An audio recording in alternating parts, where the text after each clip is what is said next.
नमस्कार दोस्तों, स्वागत है आपका अपना ही यूट्यूब चैनल टुडे एग्जाम पर। दोस्तों, जैसा कि एसएससी के विभिन्न एग्जाम जो 2024 में कराए जाएंगे उनके ऊपर एसएससी की सीरीज़ चलाई जा रही है जीके जीएस का। इस सीरीज़ में टोटल वीडियो आने वाली है दादा 30, है ना। और 30 में से आज आप वीडियो देख रहे हैं चौथा नंबर का। इससे पहले हमने आपको 3 वीडियो प्रोवाइड करा दिया है तथा जो बच्चे पीडीएफ ग्रुप में हैं उनको पीडीएफ भी दे दी गई है। आशा करते हैं कि आप देखे समझे होंगे। इस सीरीज़ की सबसे बड़ी खासियत क्या है कि इनके जो पीडीएफ है ये अंग्रेजी और हिंदी ये दोनों भाषा में अवेलेबल है, तो आपको जैसा सूटेबल हो उस भाषा में आप पढ़ सकते हैं। इस सीरीज़ में थोड़ी सी चेंजेस किया गया था, जैसे कि आपको पता है कि जो ई बुक है टुडे एग्जाम का, है ना, तो सिर्फ आप लेके रख लिए तो उससे क्या फ़ायदा होगा, आपको पढ़ना भी होगा, तैयारी भी करना होगा। तो मेरे साथ इसी सीरीज़ में आपकी ई बुक की तैयारी भी हो जाएगी। कैसे तैयारी होता है, तो पर वीडियो में हम 15 पेज टास्क के रूप में देते हैं और उन 15 पेज में से जो है बेतरतीब 25 वन लाइनर क्वेश्चन का हम सिलेक्शन करते हैं जो आपको क्लास में करवाते हैं। आपसे सिर्फ पूछते हैं, बाद में एक अलग से क्लास लेके आता हूँ जिसमें इकट्ठे 2-3 क्लास का वन लाइनर का फुल विश्लेषण के साथ आपके साथ रखता हूँ। ठीक है भाई। तो आज अगले क्लास की जो टास्क होगा ये 45 से 60 होगा। पिछले क्लास की जो टास्क थी ये 30 से 45 पेज के बीच में था। ठीक है, तो वहाँ से आप यहाँ पे क्यूज देखोगे। देखिए, टुडे एग्जाम की कोई भी कंटेंट चाहिए, है ना, कोई भी पीडीएफ चाहिए, आप इस नंबर पे व्हाट्सअप मैसेज करके या फिर डिस्क्रिप्शन में लिंक दिया गया है वहाँ से लिंक क्लिक करके भी व्हाट्सअप मैसेज कर सकते हैं। मैं आपको फिर से गारंटी दिला सकता हूँ कि ये टुडे एग्जाम का जो ई बुक है ये किसी भी 999 के क्लास पे भारी गिरेगी। एग्जाम होने दीजिए। आपको पता होगा कि पास्ट में हमने 30 से 35 क्लास में ही एसएससी के एग्ज़ाम के अंदर 80% क्वेश्चन मिला के दिया है। तो ई बुक जो है ये 100 क्लास की जो है आपका एक सुसज्जित वे में लिखा गया, है ना, पुस्तक है जो ई बुक के फॉर्मेट में अभी फ़िलहाल तो, है ना। बहुत सारे बच्चे बोलते हैं सर हार्ड कॉपी छपवा दीजिए। देखिए, मैं आपको सीधा सीधा ही बात करूँगा, इस समय मेरे पास बजट नहीं है ना। नौकरी लग जाने के बाद आदमी राजा नहीं हो जाता है। ज़िंदगी ऐसे ही चलती रहती है अगर आप ईमानदार हो तो, और मैं भी उन्हीं में से एक हूँ। ठीक है, तो ज़िंदगी बहुत कुछ ज़्यादा बदल नहीं गया। हाँ, ये ज़रूर है कि मुझे रोटी की चिंता नहीं होती है, रोटी मिल जाती है, जो मेरी ज़रूरतें हैं मेरे फैमिली की वो पूरा हो जाती है बस, और इससे ज़्यादा कुछ नहीं। ठीक है भाई, चलिए शुरू करते हैं। जो क्यूज था पिछला वहाँ से क्वेश्चन है, बैंकर्स चेक किसे कहा जाता है। इसके अलावा आप लोग टेलीग्राम ज्वाइन कर लीजिएगा। टेलीग्राम पे भी हमने क्यूज की व्यवस्था कराई है, तो वहाँ भी आप क्यूज अटेंड कर सकते हो। और समझिएगा कि मैं पेड टेस्ट ही दे रहा हूँ, उस प्रकार के क्वेश्चन आपको वहाँ देखने को मिलेगा। ठीक है, रेपो रेट और रिवर्स रेपो रेट में किसकी दर हमेशा कम होती है, जो दोनों आरबीआई के द्वारा तय किया जाता है। मैं नहीं बताऊँगा, दोनों में से कोई एक हमेशा एक कम रहता है और उसका रीजन है, और रीजन क्या है वो भी बताया था। ऑयल ऑफ विट्रियोल किसे कहा जाता है। मणिपुर राज्य में लोकसभा की कितने सीट है। ओडिसी नृत्य के पहले पद्म विभूषण प्राप्तकर्ता कौन थे, कौन कलाकार थे जिन्हें ओडिसी के लिए सबसे पहले पद्म विभूषण दिया गया था। भारत में श्वेत क्रांति का उद्गम किस राज्य में मानी जाती है। जिस प्रकार से आप जानते हो कि हरित क्रांति का उद्गम सबसे पहले पंजाब में हुआ था। रानी रुद्रमा देवी का संबंध किस वंश से है, उसी प्रकार से जैसे आप कहते हो कि अमोघ वर्ष का संबंध राष्ट्रकूट वंश से है। जनगणना 2011 के अनुसार सबसे कम पॉपुलेटेड मेट्रो सिटी कौन से है, जो मुंबई, दिल्ली, चेन्नई और कोलकाता है, उसमें सबसे कम पॉपुलेटेड कौन सा होगा। इनके अलावा राजीव गांधी खेल रत्न पुरस्कार प्राप्त करने वाली प्रथम महिला टेनिस खिलाड़ी कौन सी है। पृथ्वी के भूप्रपटी पे सबसे अधिक पाए जाने वाली धातु तत्व कौन सा है। कान खोल के सुनिए, ये धातु तत्व है, न कि ऑक्सीजन। आंसर मारना है, थोड़ा सा हिंट दे दिया। अनुच्छेद 44 अपनाने वाला पहला राज्य कौन सा है देश का। प्रारंभ में मौर्य साम्राज्य कितने प्रांतों में विभाजित थे। कहने का मतलब है इनिशियल स्टेज में, बाद में जब अशोक कलंग वीसी जीतता है तो एक और तोसली को मिलाते हैं। तो मैं नहीं बताऊंगा, आपको आंसर देना है। कितना अच्छा आंसर लिख ही दिया जी, 4 गो था। ठीक है, अंतर्राष्ट्रीय ओलंपिक समिति में नामांकित होने वाले प्रथम भारतीय कौन थे, जैसे नीता अंबानी है, पीटी उषा है, सिंधु श्री खुल्लर है, बताइएगा। कृषि के साथ पशुपालन को क्या कहते हैं। सघन कृषि कहते हैं, गहन कृषि कहते हैं, झूमिंग कृषि कहते हैं, और क्या कहते हैं। वर्ष 2023 के लिए अर्थशास्त्र में नोबेल पुरस्कार के विजेता जो हैं वो किस देश के रहने वाले या बाली हैं, है ना। मनुष्य में कितने जोड़ी लार ग्रंथियाँ होती है, जैसे 46 क्रोमोजोम होती है, 12 जोड़ी पसली होती है, 206 हड्डी होती है। उसी प्रकार से लार ग्रंथि कितनी होती है। गुलामगिरी नामक पुस्तक के लेखक लेखिका कौन है। भारत में राष्ट्रपति के चुनाव की विधि किस देश के संविधान से प्रेरित है? चंद्रगिरी का किला किस राज्य में है? जिस प्रकार से उदयगिरी का किला, उसी प्रकार से चंद्रगिरी का किला। प्रसिद्ध मौनी और बोहदा लोक नृत्य का संबंध किस राज्य से है? अगस्त 2023 में आयरलैंड के दौरे के लिए T20 भारतीय टीम के कैप्टेंसी कौन किए थे? अपने अक्ष पे सबसे कम समय में कौन सा ग्रह चक्कर लगा लेता है? साहिबी नदी किस पहाड़ी श्रृंखला से निकलती है? डेजर्ट ईगल अभ्यास किन दो देशों के बीच आयोजित किया जाता है? नदियों के आधार पर हिमालय के बंटवारा में सबसे अधिक लंबी भूभाग किस हिमालयी क्षेत्र में आते हैं? तो ये आपका 25 क्वेश्चन है जी। आपको जितना आता है ईमानदारी से, ये नहीं कि अभी बुक देख लिए मेरे कहने से। अगर मेरे कहने से आप पहले नहीं पढ़े हो तो अभी भी पढ़ के कोई फ़ायदा नहीं होगा। देखिए, मैं पूर्णतः ईमानदारी से आपको पढ़ाने के लिए आया हूँ, जिसमें मेरी कोई स्वार्थ नहीं है कि कल हो के मैं बड़ा हो जाऊँ, है ना, बड़ा कुछ कर पाऊँ, इंटरप्राइजेस हो जाए। मेरा ऐसा नहीं है, पंचवर्षीय योजना नहीं। मैं चाहता हूँ आप पढ़ो, सेलेक्ट हो और मेरे पास से निकलो और खुश रहो। ठीक है, चलिए। वर्ष 2024 के लिए गोल्डमैन पुरस्कार जो है किसे सम्मानित किया गया या दिया गया है? सबसे पहले ये गोल्डमैन पुरस्कार जो है नाम से ही लग रहा है पर्यावरण से संबंधित है और ये आलोक शुक्ला को दिए गए हैं। आलोक शुक्ला ये उत्तराखंड के हैं, ठीक है। इनको मिला है आपका गोल्डमैन पुरस्कार 2024। ये आलोक शुक्ला क्या काम किए हैं कि उनको गोल्डमैन पुरस्कार मिला है? भाई कुछ ना कुछ करोगे तभी तो पुरस्कार मिलेगा ना।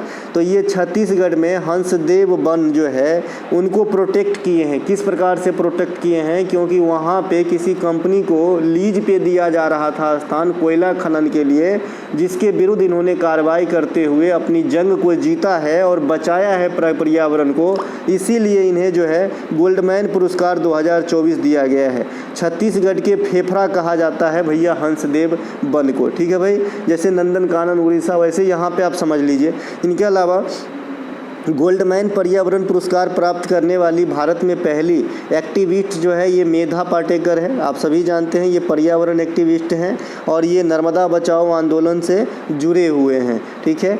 तीसरी लता दीनानाथ मंगेशकर पुरस्कार 2024 से अमिताभ बच्चन को सम्मानित किया गया है। यह पुरस्कार पहली बार नरेंद्र मोदी साहब को दिया गया था, सेकेंड बार आशा भोसले मैडम को दी गई थी, ठीक है। और ये तीसरे एडिशन के विजेता कौन है? बच्चन साहब हैं, बिग बी साहब हैं। अमृता देवी बिश्नोई पुरस्कार की शुरुआत 2013 में केंद्र सरकार के द्वारा की गई थी। ये अमृता देवी बिश्नोई पुरस्कार जो है ये किस सेक्टर में दिया जाता है? तो ये आपका दिया जाता है वन्य जीव संरक्षण हेतु। ये अमृता देवी कौन है? अमृता देवी बिश्नोई जो है कालांतर मानी पास्ट में, कालांतर कहना सही नहीं रहेगा, पास्ट में, अतीत में, है ना, इन्होंने राजस्थान के अंदर चिपको आंदोलन के जैसा ही एक मूवमेंट का नेतृत्व किए थे, लीडरशिप किए थे। लेकिन वहाँ पे थोड़ा सा फ़र्क है, स्पेसिफिक वृक्ष था खेजड़ी की पेड़, ठीक है। और इनमें बहुत सारे आदमी ने अपनी शहादत दिए थे, है ना। तो इन्हीं को याद करते हुए अमृता देवी के नाम पे 2023 से केंद्र सरकार वन्यजीव संरक्षण अवार्ड देते हैं, ठीक है। चिपको आंदोलन की बात आई है। चिपकी आंदोलन 1973 में उत्तराखंड में सुंदरलाल बहुगुणा और गौरा देवी के द्वारा स्टार्ट किया गया था, है ना। पर्यावरण के क्षेत्र में दी जाने वाली अन्य पुरस्कारों में आएंगे तो ग्लोबल 500, जैसे पैरासीटामोल 500 वैसे ही ग्लोबल 500, इंदिरा प्रियदर्शी मित्र पुरस्कार, डॉक्टर सलीम अली राष्ट्रीय वन्य जीव पुरस्कार ETC प्रमुख है। राष्ट्रीय सांख्यिकी कार्यालय NSO के आंकड़ों के अनुसार 2021 में भारत की औसत साक्षरता दर कितनी है? सबसे पहले अभी आपको याद होगा यूपी पुलिस में एक क्वेश्चन पूछा था कि NSO किन दो संस्थाओं को मिला के बनाया गया है? तो CSO और NSSO, इन दोनों को मिला के जो है इकट्ठा एक संस्था बना NSO राष्ट्रीय सांख्यिकी कार्यालय। तो इन्होंने भी भारत का लिटरेसी रेट डिसाइड किया है एक रिपोर्ट के मुताबिक, है ना। तो इनकी रिपोर्ट 2021 में आई थी। देखिए जनगणना के अलग से लिटरेसी रेट है, जो जनगणना 2011 का लिटरेसी रेट अभी चल रहा है हमारे एग्जाम में, है ना। तो ये अलग लिटरेसी रेट है, इनका एक अलग पैमाना है, और ये जो NSO है इनका एक अलग पैमाना है। तो यहाँ पे थोड़ा सा ध्यान देंगे। और ये CPO 2023 में ये वाली क्वेश्चन पूछी गई है, आप मिला लीजिएगा। मैं एक भी बात झूठ नहीं बोलता अपने निजी लैब में भी भाई, ठीक है। तो ये 77.7% था, ठीक है। 2011 की जनगणना के अनुसार भारत की औसत साक्षरता दर 74.04% था। ये जनगणना की बात हो रही है। मेल साक्षरता 82.14% और फीमेल साक्षरता 65.46% 2011 की जनगणना में डिसाइड किए गए थे। सबसे अधिक साक्षर राज्य केरल को बताया गया था और सबसे कम साक्षर राज्य बिहार को बताया गया था। केंद्र शासित प्रदेश में 91.6% के साथ सबसे अधिक साक्षर राज्य लक्षद्वीप को बताया गया था। कहाँ पे? सेंसस 2011 में। अब आते हैं केंद्रीय सांख्यिकी कार्यालय कैसे बना है। जैसा कि अभी मैंने बताया, एनएसओ और एनएसएसओ दोनों को मिला के, माफ़ कीजिएगा, सीएसओ और एनएसएसओ दोनों को मिला करके, है ना, एनएसओ बना है। ठीक है, ये ध्यान रखना। इसके अलावा जैसे बहुत सारे चीज़ है आपको इस प्रकार से याद करने के लिए, जैसे बैंक ऑफ जो आपका स्टेट बैंक ऑफ इंडिया है वो इंपीरियल बैंक का ही प्रारूप है ना, इंपीरियल बैंक का ही बदला हुआ नाम आप कह सकते हो। इंपीरियल बैंक की स्थापना 1921 में हुई थी। 1955 में एसबीआई बन गया था। ठीक है, डब्ल्यूटीओ जो है ये गैट का स्थान लिए हैं, जीएटीटी का डब्ल्यूटीओ स्थान लिए हैं। डब्ल्यूटीओ की स्थापना 1995 में हुआ था। ठीक है भैया। अब देखिए एनएसओ की रिपोर्ट के मुताबिक सबसे अधिक साक्षर राज्य अभी भी केरल है, जैसे जनगणना 2011 में डिसाइड किए गए हैं। तो एनएसएस ने भी सबसे ज़्यादा केरल को ही बताया 96.2। ठीक है, एनएसएसओ ने सबसे कम लिटरेसी रेट जो है आंध्र प्रदेश को दिया है तगमा, है ना। तो यहाँ से बिहार कम से कम आगे तो हुआ। इन एनएसएसओ की इस लिटरेसी रेट वाले रिपोर्ट के अनुसार बिहार की साक्षरता दर 70% के करीब है। ठीक है, और 2011 के जनगणना के अनुसार बिहार की साक्षरता दर 61.6 के करीब था। तो बहुत ज़्यादा फर्क है। तो बिहार यहाँ से छुटकारा पा गया है कि सबसे नीचे है। तो सबसे नीचे वाला स्थान जो एनएसओ दिया है अपनी लिटरेसी रेट रिपोर्ट में, ये आंध्र प्रदेश को दिया है। एक एक बात ध्यान रखेंगे, काम आएगी। देखिए एनएसओ के द्वारा जो 5 सबसे पढ़े लिखे राज्य हैं ये है केरल, दिल्ली, उत्तराखंड, हिमाचल प्रदेश और असम। ये इंडिया की हाल है। दिल्ली केंद्र शासित प्रदेश भले हो, मतलब केंद्र शासित प्रदेश में सबसे अधिक साक्षरता अगर एनएसओ के अनुसार 2021 डाटा में पूछेगा तो क्या आंसर देना है? लक्षद्वीप नहीं देना है, दिल्ली देना है। ठीक है, इनके अनुसार आरोग्य संजीवनी की अधिकतम आयु कितनी होती है? तो आरोग्य संजीवनी की अधिकतम आयु एज फैक्टर जो है ये 65 वर्ष है। भाई एक प्रकार का बीमा है जो कोरोना के बाद इंट्रोड्यूस करवाया गया था। कोरोना के बाद मतलब कोरोना काल के बाद। ठीक है, अटल पेंशन योजना की लाभार्थी का उम्र सीमा क्या होता है? 18 से 40 वर्ष होता है। प्रधानमंत्री जीवन ज्योति बीमा योजना में लाभार्थी का उम्र सीमा 18 से 50 वर्ष है। प्रधानमंत्री सुरक्षा बीमा योजना में लाभार्थी का उम्र 18 से 70 वर्ष है। चाहे तो प्रधानमंत्री जीवन ज्योति बीमा हो, चाहे तो प्रधानमंत्री सुरक्षा बीमा योजना हो, दोनों में रिस्क कवर कितने हैं? 2 लाख रुपए की है। ठीक है, सुकन्या समृद्धि योजना में अगर आप अपनी बच्ची का खाता खुलाना चाहते हैं तो कैसा होगा? जन्म से लेकर के 10 वर्ष तक के पहले आप खाता खुला सकते हैं। मैंने भी अपने गुनगुन का खुलाया है। ये अलग बात है कि उसमें नियमित पैसे नहीं भर पाते हैं। हाल में ही भारतीय नौसेना के नए प्रमुख के रूप में किसे नियुक्त किया गया है? तो ये एडमिरल डीके त्रिपाठी को नियुक्त किया गया है ना। जो किनका स्थान लेंगे? तो एडमिरल आर हरि कुमार साहब का स्थान लेंगे। आर हरि कुमार साहब सेवानिवृत्त हो रहे हैं, रिटायरमेंट ले रहे हैं। ठीक है, तो इनके जगह पे आ जाएंगे अब एडमिरल डीके त्रिपाठी। ठीक है, आपसे ये भी पूछा जाता है भाई लेफ्टिनेंट शब्द किस सेना में होता है, एडमिरल शब्द किस सेना में होता है। ये क्वेश्चन रीजनिंग फॉर्म में आ जाते हैं। तो कम से कम आपको हर तरीके से दृष्टि दौड़ाना होगा। कल एक बच्चे बोल रहे थे कि सर आपकी जॉब कैसी लगी, थोड़ी सी 2-4 मिनट लेके कभी विश्लेषण कर दीजिए। देखिए मेरी पूरी फिल्मी कहानी है, जो मैं अभी बताऊंगा तो आप लोगों को मजाक लगेगा, इसीलिए थोड़ा सा और वेट हो जाए हमारे इस चैनल की, फिर मैं बताऊंगा कि कैसे होता है और उस विषम परिस्थिति में भी मैं कैसे निकल के यहाँ तक आया। मैं बहुत बड़ा तीर तो लाइफ में नहीं किया, लेकिन मैं जो भी किया है ना वो भी मेरे लिए उस समय के हिसाब से मैं देखूँ तो ठीक ही है। ठीक है, और अब मेरी इच्छा ही नहीं है कुछ करने का, क्योंकि है कुछ ऐसी परिस्थिति। हाल में ही राष्ट्रीय सुरक्षा गार्ड एनएसजी के नए प्रमुख नलिन प्रभात को बनाया गया है, ये ध्यान रखेंगे। ठीक है, इनके अलावा कुछ नहीं करने का मतलब इधर लेवल के नौकरी के लिए कुछ नहीं करना है। हाँ, कमीशन के लिए मैं ज़रूर सोचूंगा 1-2 साल के बाद, जब थोड़े बच्चे बड़े हो जाएं और मैं थोड़ा सा फ्री फील करूं, है ना। अप्रैल 2024 में आईएसओचेम के नए अध्यक्ष संजय नायर को बनाया गया है। हाल में ही 16वें वित्त आयोग के अध्यक्ष के रूप में अरविंद पनगड़िया साहब को नियुक्त किए गए हैं। ये अरविंद पनगड़िया साहब को आप सभी जानते हैं, जो नीति आयोग के अंदर जो है आपका क्या थे, प्रथम उपाध्यक्ष थे अरविंद पनगड़िया साहब, है ना। तो इन्हें ही 16वें वित्त आयोग में अध्यक्ष के तौर पे डिप्यूट किए गए हैं। वित्त आयोग की नियुक्ति कौन करते हैं? आर्टिकल 280 के अनुसार राष्ट्रपति करते हैं इंडिया में 5 वर्षों के लिए, और राज्यों में वित्त आयोग की जो नियुक्ति है ये आपके राज्यपाल करते हैं आर्टिकल 243I के अनुसार, ठीक है।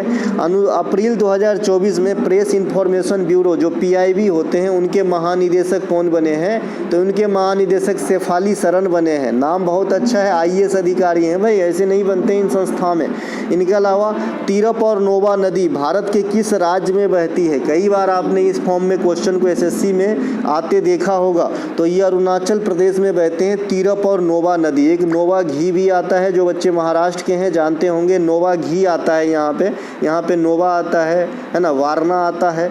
सुबनसिरी और धनश्री नदियाँ असम राज्य में प्रवाहित होती है। सुबनसिरी और धनश्री ये दोनों नदियाँ जो हैं ये आपके जो ब्रह्मपुत्रा है उनके सहायक नदी हो जाएंगे। बाद बाकी धनश्री यजुवेंद्र चहल की, है ना, वाइफ के नाम भी हैं। इनके अलावा प्रसिद्ध जाखम नदी राजस्थान में बहती है। जुआरी नदी गोवा में बहती है। अभी GD में भी ये जुआरी नदी पूछा था, और ये जुआरी नदी के मुहाने पे ही आपके मार्मू गुआ बंदरगाह है, जहाँ से आयरन ओर की सप्लाई सबसे अधिक होती है इंडिया के अंदर।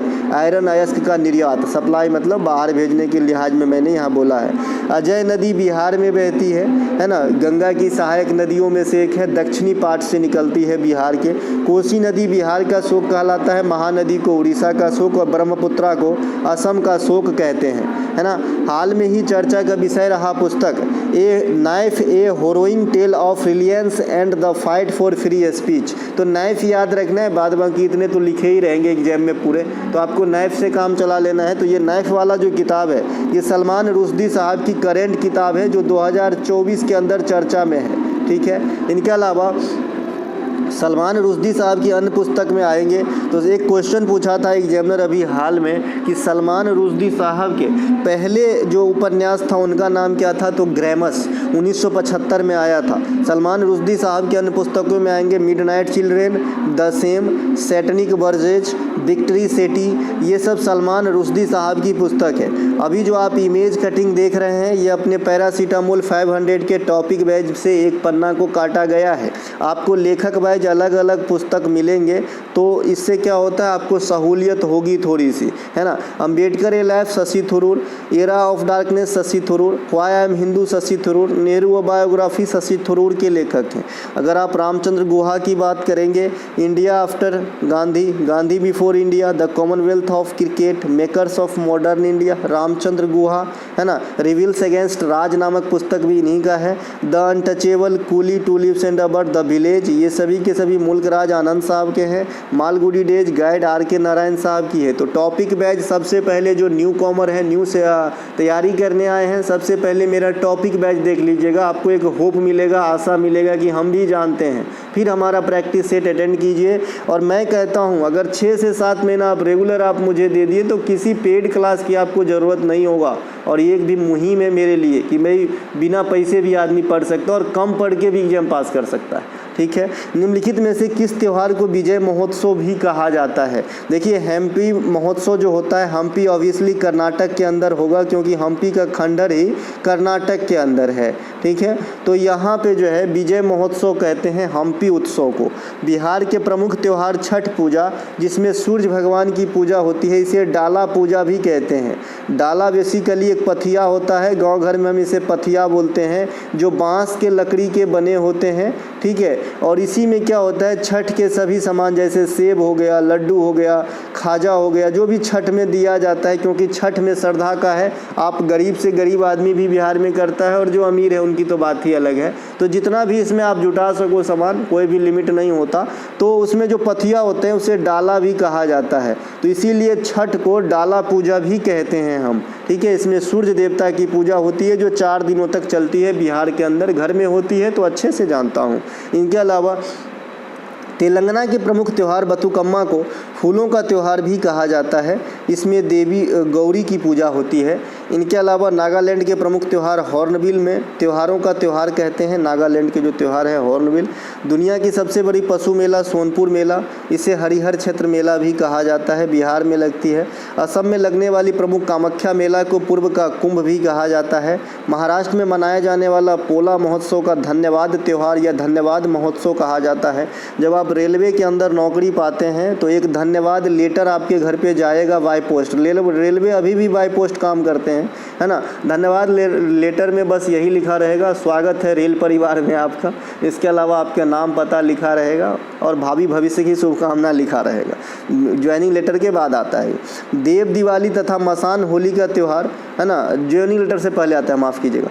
तो ये बनारस में मनाया जाता है, मसान होली, देव दिवाली, है ना। गंगा महोत्सव भी आपका बनारस के अलावा और भी मनाते हैं, लेकिन गंगा महोत्सव बनारस का पॉपुलर है, ठीक है। इनके अलावा लठमार होली ये उत्तर प्रदेश के बरसाना नांदगांव प्रांत में मनाए जाते हैं, जिसमें लठमार होली जो है ना, लठमार होली में भगवान शिव वगैरह की भी जो है चर्च होते हैं। भारत में ब्रिटेन की पहली महिला उच्चायुक्त, जिसे अप्रैल एक सेकेंड डंडा नाच में होता है शिव का, भैया यहाँ पे थोड़ा सा मैं फिसल गया हूँ। लठमार होली में भगवान शिव का नहीं होता है, वो होता है जी डंडा नाच में। डंडा नाच में भगवान शिव की कहानी सुनाते हुए नाच किया जाता है। लठमार होली में बातों को इग्नोर कीजिएगा, है ना। ये बरसाना में होते हैं, हो जाता है कभी कभी, और मैं जहाँ से वीडियो बना रहा हूँ आप समझ रहे होंगे। भारत के ब्रिटेन की पहली महिला उच्चायुक्त, जिसे अप्रैल 2024 में किसे नियुक्त किया गया है। मैं ड्यूटी के लिए निकला हूँ लेकिन ट्रेन लेट है तो मैं वीडियो बना रहा हूँ आपके लिए स्टेशन पे बैठ के। लिंडी कैमरून, ठीक है। इसके अलावा लिंडी कैमरून भारत में ब्रिटेन की पहली महिला राजदूत है, जो एलेक्स एलिस का स्थान लेगी। कल क्या हुआ, पीडीएफ लिखते लिखते ही टाइम चले गए तो मैं नहीं बना पाया। इटली की प्रथम महिला प्रधानमंत्री जॉर्जिया मेलोनी, आपने कई बार इसे देखा भी होगा। तंजानिया की प्रथम महिला राष्ट्रपति बनी है सामिया सुलू हसन, जो हाल फिलहाल में महिला बड़े पोस्ट पे गई है।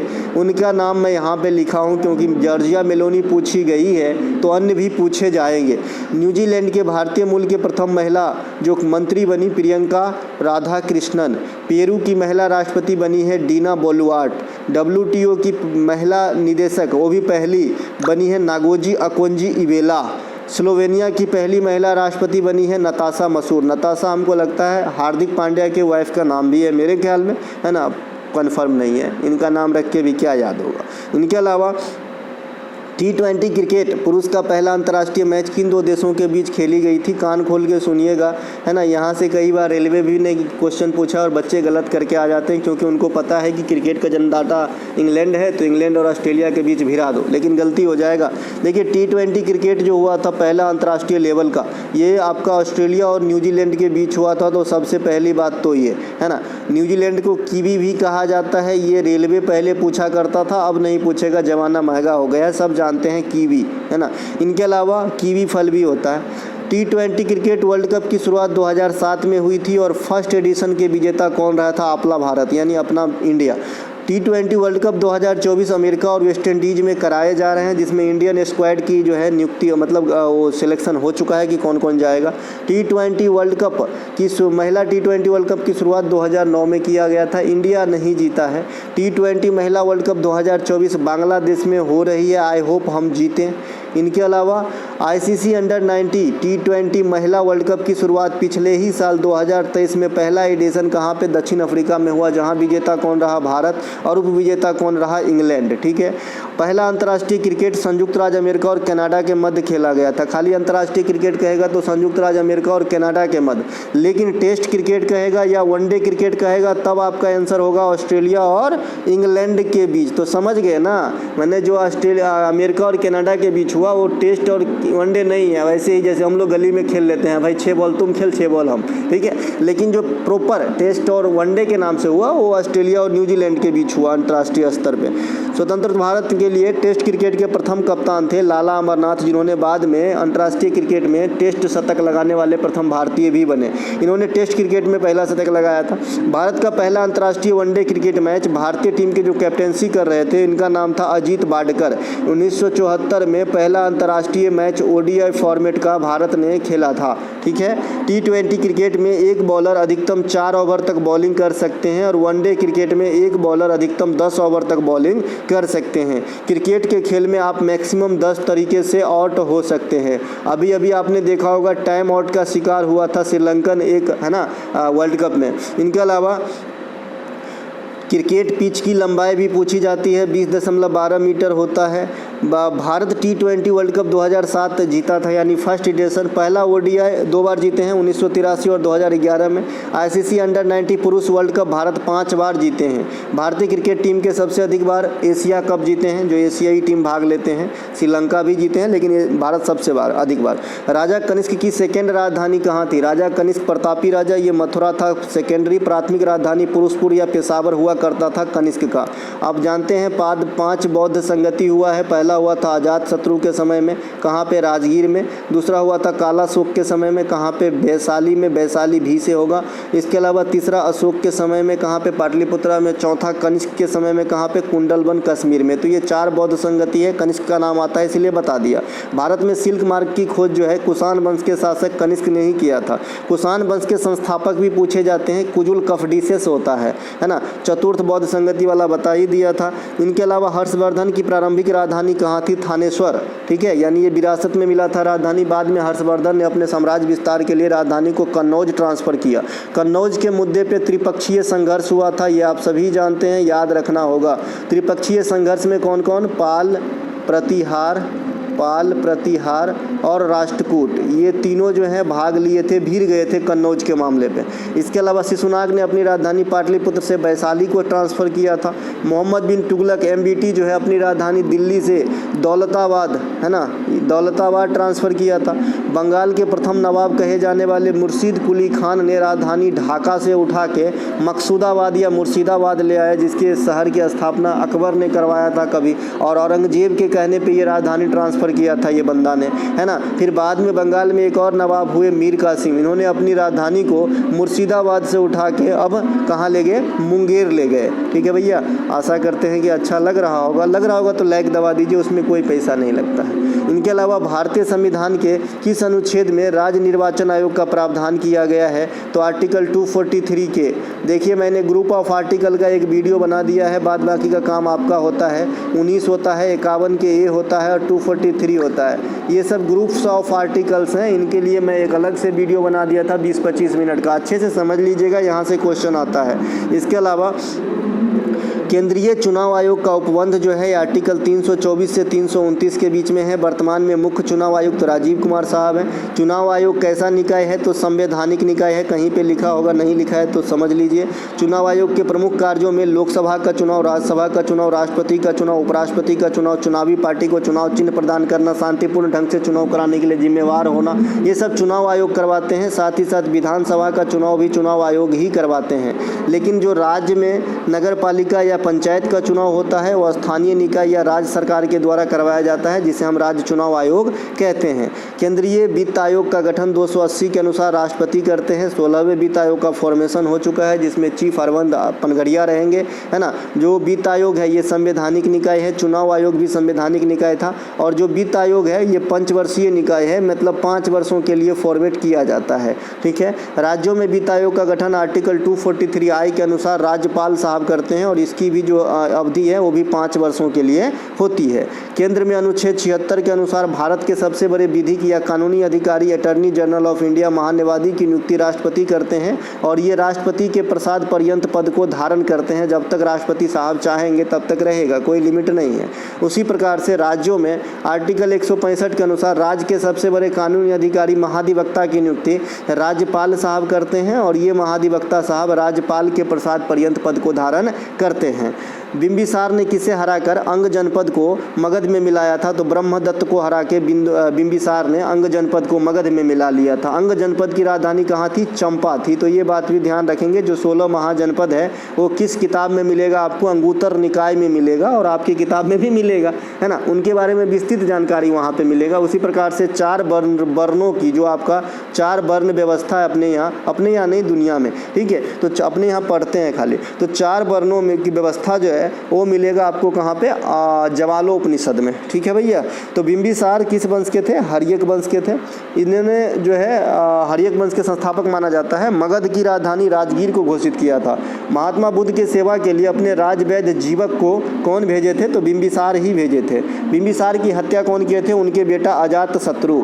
अजातशत्रु को क्या कहा जाता है, कुनिक कहा जाता है। इनके अलावा हर्यक वंश को इतिहास में पितृहंता वंश की संज्ञा दी गई है, क्योंकि अजातशत्रु की हत्या उनके पुत्र उद्यन कर दिया और फिर उद्यन के बेटा नागदशक को भी उनको जो है हत्या कर दिया। तो इस प्रकार से सभी अपने अपने पिताजी को मार के गद्दी प्राप्त किए थे, इसीलिए इस वंश का नाम पितृहंता वंश है। देखिए अजातशत्रु से क्वेश्चन राइज किए थे सीजीएल ने कि अजातशत्रु किस धर्म को फॉलो करते थे। तो देखिए ये जैन धर्म और बौद्ध धर्म दोनों को फॉलो किए हैं, है ना। अब ऑप्शन कैसा था वो तो मैं नहीं बता सकता, लेकिन क्वेश्चन आया है। तो अजातशत्रु पहले जैन धर्म को फॉलो करते थे, बाद में ये बौद्ध धर्म को मानने लगे। बिंबिसार बौद्ध धर्म को मानते थे। ठीक है।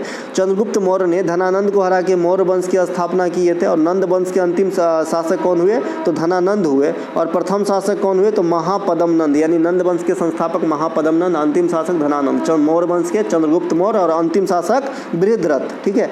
बाबर ने इब्राहिम लोदी को हरा के मुगल वंश की स्थापना किए थे। तो ये कुछ एक शासक जो अंतिम हुए और उनको हरा के नए वंश की स्थापना हुई। डंडा नाचिया, है ना, डंडा नृत्य का एक रूप है जिसमें किस देवी देवता की कहानियां का वर्णन किया जाता है, भगवान भोलेनाथ, शिव शंभो। ठीक है। इनके अलावा डंडा नाच उड़ीसा राज्य में की जाने वाली प्रमुख लोक नृत्य है, जिसमें भगवान शिव की कथा सुनाते हुए नाच किया जाता है। क्या मज़ा आता होगा ना।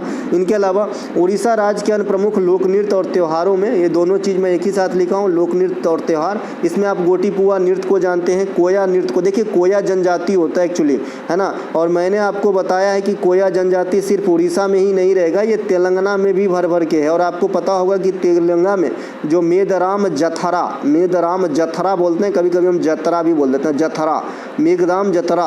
तो इसके अंदर जो है ये मेला जो लगती है 4 दिन वाली, तो इसमें सबसे अधिक जनजातीय जो पार्टिसिपेट करते हैं ये कोया जनजाति ही है। तो स्पष्ट हो गया कि कोया तमिलनाडु में भी रहता है, सॉरी तेलंगाना में भी रहते हैं। कोणार्क नृत्य महोत्सव, कोणार्क नाम से स्पष्ट है, ब्लैक पैगोडा कोणार्क के सूर्य मंदिर को कहा जाता है। रजो पर्व उड़ीसा में होता है।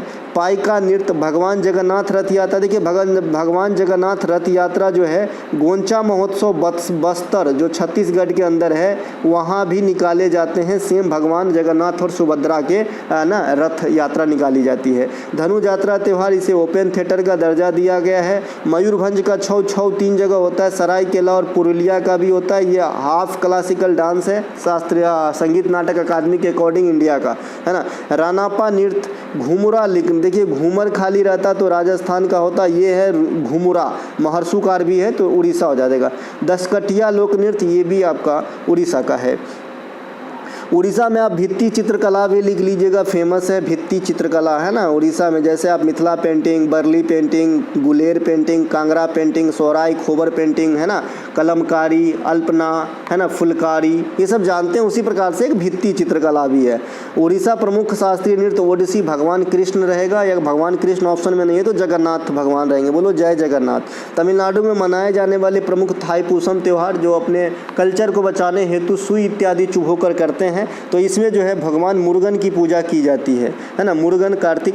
इनके अलावा तमिलनाडु में प्रमुख शास्त्रीय नृत्य भरतनाट्यम में भगवान शिव की आराधना मानी गई है।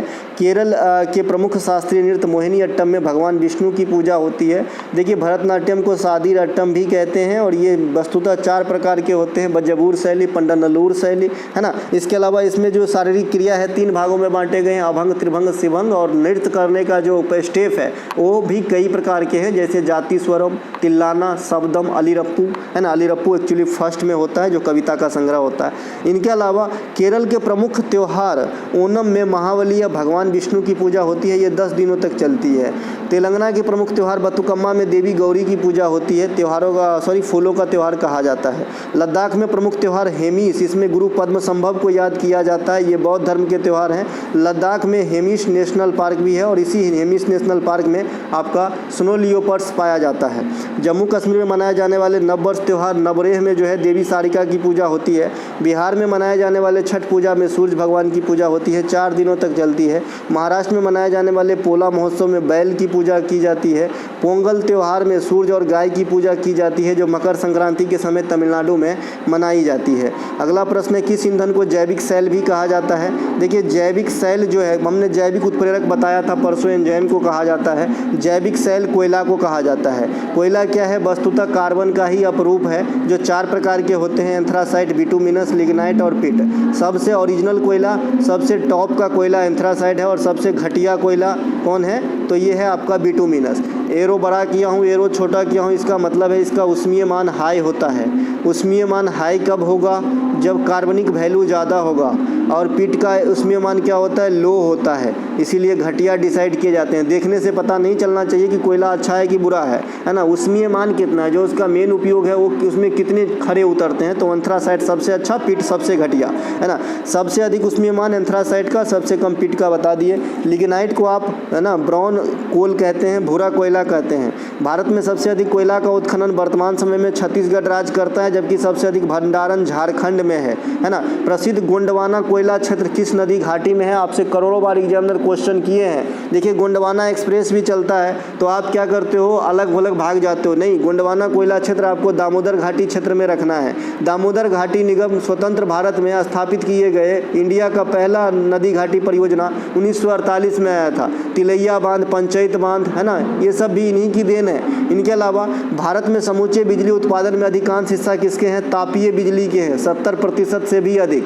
तापीय बिजली भी कई प्रकार के होते हैं, भूतापीय भी हो सकता है, लेकिन ऐसा नहीं है। कोयला आधारित जो तापीय बिजली केंद्र है वो सबसे अधिक है इंडिया में। इनके अलावा अच्छा, कोयला को आप नवीकरणीय या अनवीकरणीय स्रोत में रखेंगे तो आप कहोगे ये अनवीकरणीय स्रोत है। अनवीकरणीय कैसे डिसाइड करते हैं? मैंने आपको बताया था कि भाई नवीकरणीय उसे कहते हैं जिसको भविष्य में तुरंत खत्म होने का डर नहीं सता रहा हो। जैसे सूरज का प्रकाश, जल, हवा, ये सब क्या है, तुरंत खत्म होगा जी? नहीं खत्म होगा। हाँ, पीने की जल जरूर खत्म हो जाएगा। भूमिगत जल का जो है सोच समझ का इस्तेमाल कीजिए, है ना। लेकिन समुद्र की पानी कभी खत्म होगा अगर उससे एनर्जी हम कन्वर्ट करने लगे तो, है ना। तो ये नवीकरणीय में आ जाएगा। लेकिन जो कोयला है वो लिमिट है, हालांकि ये भी प्राकृतिक चीज़ ही है, लेकिन वो हजारों वर्षों का परिणाम होता है। तो इस प्रकार तुरंत संभव नहीं होता है कि आप आज खत्म करें और कल बन जाएगा, है ना। इसके अलावा जो मिट्टी है ना, उसको भी सेम है, लेकिन मिट्टी से हम जल्दी ऊर्जा नहीं निकालते हैं। मिट्टी बनने में भी कई साल लगते हैं भाई, ऐसा नहीं कि तुरंत बन जाते हैं, है ना, मिट्टी।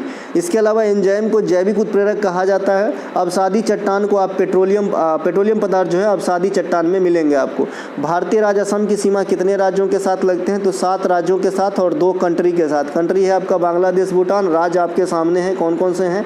नागालैंड, मणिपुर, मेघालय, त्रिपुरा, मिजोरम, पश्चिम बंगाल, अरुणाचल प्रदेश। साथ ही साथ असम की सीमा 2 देशों के साथ लगती है, भूटान और बांग्लादेश। असम को हम कामरूप कहते हैं, और प्राचीन काल में प्राग ज्योतिषपुर भी कहा जाता था असम के किसी भूभाग को। इनके अलावा हाल में ही प्रधानमंत्री नरेंद्र मोदी ने असम के जरहोट में स्टैचू ऑफ बेलर का उद्घाटन किया है, जो 125 फीट ऊंचाई वाली स्टैचू है। भारत में सबसे अधिक राज्यों के साथ सीमा साझा करने वाला जो राज्य है, योगी आदित्यनाथ सरकार पोषित राज्य उत्तर प्रदेश है, जो 8 राज्य और 1 केंद्र शासित प्रदेश के साथ, 1 इंटरनेशनल नेपाल के साथ भी लगती है। ठीक है, ये 8 राज्य आपके सामने है। केंद्र शासित प्रदेश में दिल्ली आ जाएगा और नेपाल इंटरनेशनल हो जाएगा। इनके अलावा भारत की सबसे अधिक लंबी सीमा बांग्लादेश के साथ लगती है, 4096.6 किलोमीटर की सीमा लगती है। ठीक है, इसके अलावा सबसे छोटी सीमा अफगानिस्तान के साथ लगती है, लद्दाख वाली पोर्शन 106 किलोमीटर। भारत का जलीय पड़ोसी देश मालदीव और श्रीलंका है। मालदीव में आप जहाँ पे दिवेही भाषा बोलते हो, वहीं श्रीलंका में आप सिंहली और तमिल भाषा बोलते हो। ठीक है, क्षेत्रफल के हिसाब से मालदीव एशिया में सबसे छोटा कंट्री है, जिसकी राजधानी माले है। दुनिया की सर्वाधिक लंबी स्थलीय सीमा वाला देश कौन है? कनाडा है ना। दुनिया में सबसे अधिक देशों के साथ सीमा साझा करने वाला देश 14 देशों के साथ रिपब्लिक ऑफ चाइना है। ठीक है, इनके अलावा डिप्रेस्ड क्लास मिशन सोसाइटी के संस्थापक कौन थे? तो BR सिंधे साहब थे। डिप्रेस्ड क्लास सोसाइटी की स्थापना 1906 बम्बई के अंदर हुआ था। पहले मुंबई, अब मुंबई आज बना है, लेकिन आप बम्बई लिखोगे ना तो मुंबई ये लिखा जाता है। बहिष्कृत हितकारिणी सभा का गठन 1924 मुंबई में भीमराव अंबेडकर के द्वारा किया गया था, और उन्हीं के 3 साल बाद भीमराव अंबेडकर साहब मंदिर प्रवेश आंदोलन चलाए थे 1927 में। भारतीय सेवक समाज की स्थापना 1905 बम्बई के अंदर गोपाल कृष्ण गोखले के द्वारा किया गया था। सत्यशोधक समाज की स्थापना 1873 में महाराष्ट्र में ज्योतिबा फुले के द्वारा किया गया था। देव समाज की स्थापना 1887 में लाहौर में शिव नारायण अग्निहोत्री के द्वारा किया गया था। राधा स्वामी सत्संग की स्थापना 1861 में आगरा में शिव दयाल शर्मा के द्वारा किया गया था। इसके अलावा रामकृष्ण मिशन की स्थापना 1897 में विवेकानंद के द्वारा किया गया था। ठीक है, अगला प्रश्न है भैया, दिल्ली में गणतंत्र दिवस परेड के दौरान सलामी कौन लेता है? देखिए, दिल्ली में गणतंत्र दिवस के परेड के दौरान जो सलामी लेते हैं वो भारत के राष्ट्रपति लेते हैं। जैसा कि आप पता होगा कि जब 1947 में भारत आज़ाद हुआ था तो सबसे पहले दिल्ली के लाल किला के लाहौरी गेट में, है ना, आपको मैंने बताया हूँ कि लाल किला में लाहौरी गेट है, कश्मीरी गेट है, तो उस लाहौरी गेट के अंदर सबसे पहले पीएम आज़ाद भारत के प्रथम प्रधानमंत्री जवाहरलाल नेहरू के द्वारा झंडा फहराया गया था। तब से एक प्रचलन में आ गई कि 15 अगस्त में झंडा कौन फहराते हैं? तो पीएम फहराते हैं। और जो 26 जनवरी होती है यानी गणतंत्र दिवस होते हैं तो उनमें झंडा कर्तव्य पथ पे फहराया जाता है, परेड में शामिल परेड होते हैं कर्तव्य पथ पे। तो ये जो है प्रेसिडेंट जो है यहाँ पे सलामी लेते हैं। तो आई होप आप दोनों बात समझ गए हैं कि 15 अगस्त में कौन और 26 जनवरी में कौन। स्वतंत्रता दिवस के अवसर पे लाल किला में झंडा आप प्रधानमंत्री के द्वारा देखेंगे और वो भी लाहौरी गेट पे, और आपका जो आपका 26 जनवरी होता है वो आपका प्रेसिडेंट जो है कर्तव्य पथ पे झंडा फहराते हैं। कि राष्ट्रपति कार्यपालिका का प्रधान होता है केंद्र में और राज्यपाल राज्यों में कार्यपालिका का प्रधान होता है। तो दोनों बात एक साथ याद रखेंगे। मैंने आपको बहुत सारे चीज़ को रिलेट करने की बात बताया है। जैसे प्रेसिडेंट को आप गवर्नर के साथ रिलेट कीजिए, पीएम को आप सीएम के साथ रिलेट कीजिए, है ना। इसके अलावा मैंने आपको बताया था कि लोकसभा को आप विधानसभा के साथ रिलेट कीजिए, राज्यसभा को आप विधान परिषद के साथ जो है रिलेट कीजिए, महान्यवादी को आप, है ना, महाधिवक्ता के साथ रिलेट कीजिए। तो चीज़ें आसान होती चली जाएगी। हाई कोर्ट को आप सुप्रीम कोर्ट के साथ रिलेट कीजिए, है ना, तो चीज़ें आपके लिए आसान हो जाएगी, याद रखना ईजी हो जाएगा और आपकी अंडरस्टैंडिंग लेवल जो है वो काफ़ी जो है बढ़ेगा। ठीक है भाई।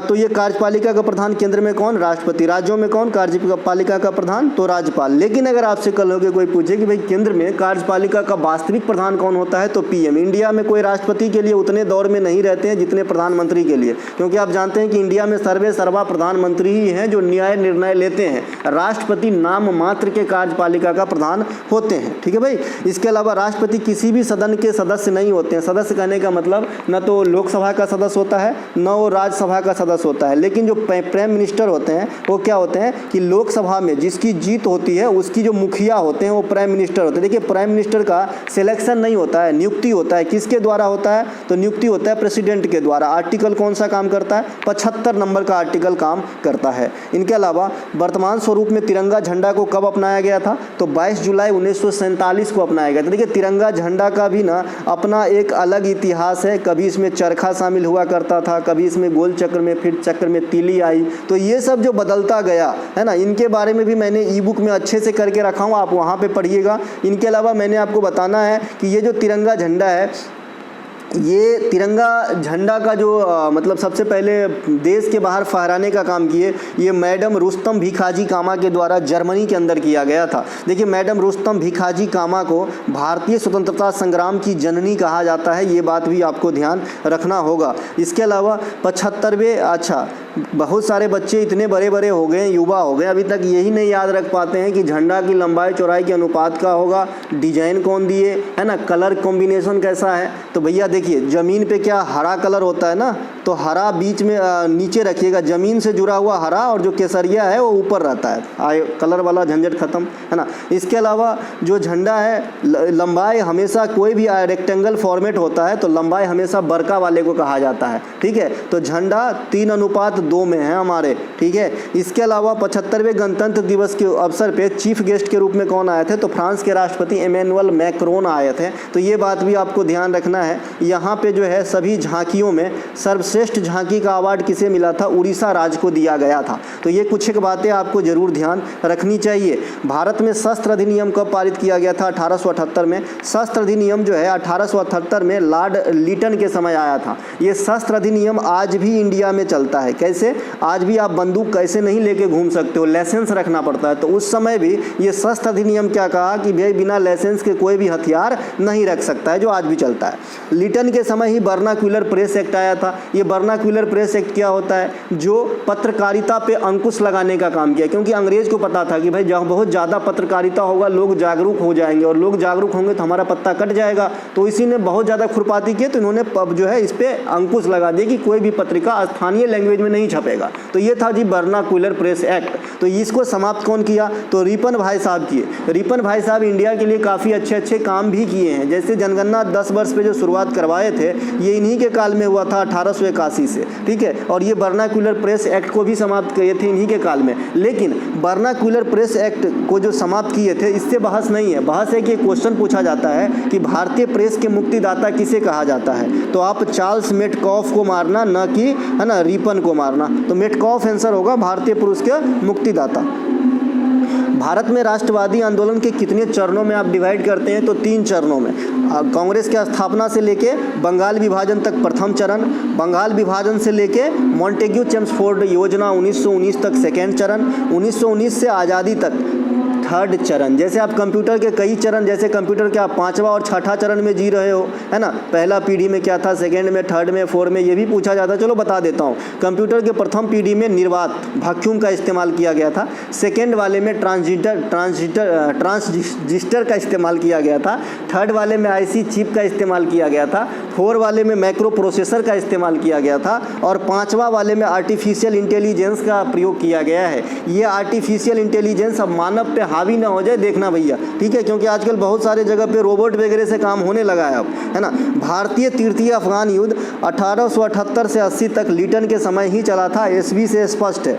ठुमरी संगीत निम्नलिखित में से किस शास्त्रीय नृत्य से संबंधित है। देखिए ठुमरी संगीत जो है ये कथक नृत्य से संबंधित है। कथक उत्तर प्रदेश या उत्तर भारत का प्रमुख क्लासिकल डांस है ना। कथक नृत्य से जो संबंधित घराना होता है, ये कौन होता है, बनारस घराना, लखनऊ घराना। इनके अधिकांश कलाकार कथक नृत्य से संबंधित होता है। उसमें भी स्पेशली अगर बनारस घराने की बात करें, तो बनारस घराने के अधिकांश कलाकार जो है तबला वादन से संबंधित होते हैं। बनारस घराने के संस्थापक भी पूछे जाते हैं, पंडित राम सहाय होता है, पंडित राम सहाय होता है ना। रामपुर घराना के संस्थापक इनायत खान होते हैं, है ना। इसके अलावा किराना घराना के संस्थापक अब्दुल करीम खान, अब्दुल वाहिद खान होते हैं। तो ये जो संस्थापक हैं घराने, ये सब मिल जाएंगे आपको ई बुक के अंदर। उस हिसाब से डिजाइन कर दिया हूँ कि आपको एग्जाम में जो है एक अच्छा स्टैंड, अच्छा लुक देगा। दादा जरूर देखिएगा, हवा में न लीजिएगा। अगर आप मुझे अपने बड़े भाई के जैसे मानते हो तो मेरा बस एक ही मोटो है कि आपके घर में भी थोड़ी सी खुशी आए। आप एग्जाम जब पास करते हो तो वो जो 2, 4, 10 मिनट शुरुआती समय होता है खुश होने का अपने परिवार में, वो एक अलग लेवल की होती है। बस यही दिलाना चाहता हूँ। बस बाद में कि आप लोग भी समझदार है भाई, दुनिया में कंटेंट की कमी है क्या, इतने कंटेंट हैं कि बच्चे कन्फ्यूज हैं, क्या पढ़ूँ क्या छोड़ूँ, है ना। तो उन्हीं में से छान के आपके लोगों के लिए लेके आता हूँ। और आप लोगों का भी कुछ दायित्व बनता है जी कि थोड़ा लाइक वाइक कर दिया कीजिए, है ना।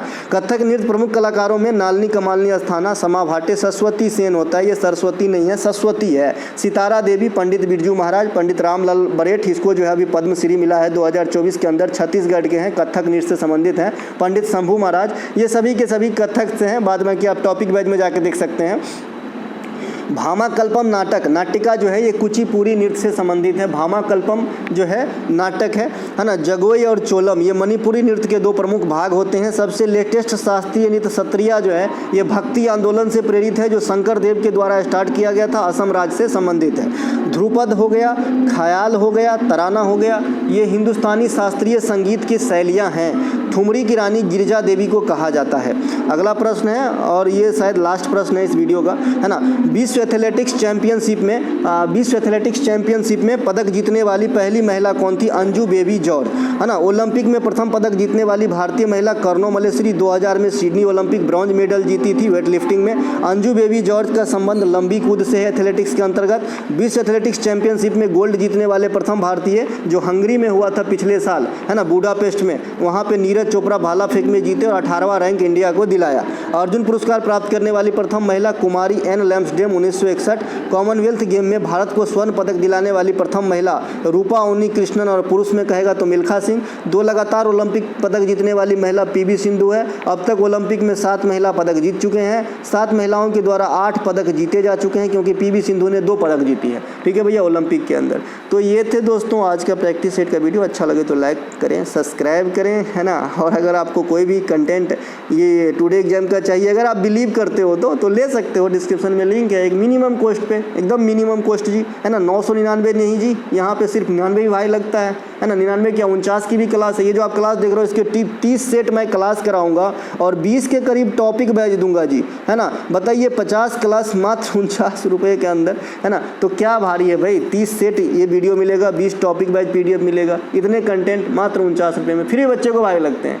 तो भैया आप समझदार हो, आप ले सकते हो। और बाद बाकी दुनिया में और बड़े बड़े इंटरप्रेन्योर सब हैं, पंचवर्षीय योजना सब है, बड़े बड़े क्लासेस हैं, है ना, आप ले सकते हो। जय हिंद दोस्तों, मिलेंगे अगले वीडियो में।